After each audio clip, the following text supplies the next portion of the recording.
wind advisory in effect from 7 a.m. Eastern Standard Time, or 6 a.m. Central Standard Time to 7 p.m. Eastern Standard Time, or 6 p.m. Central Standard Time Tuesday.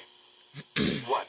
Southwest winds 15 to 30 miles per hour with gusts up to 45 miles per hour expected. Where? Portions of southwest North Carolina, East Tennessee, and southwest Virginia. When? From 7 a.m. Eastern Standard Time, or 6 a.m. Central Standard Time to 7 p.m. Eastern Standard Time, or 6 p.m. Central Standard Time Tuesday. Impacts.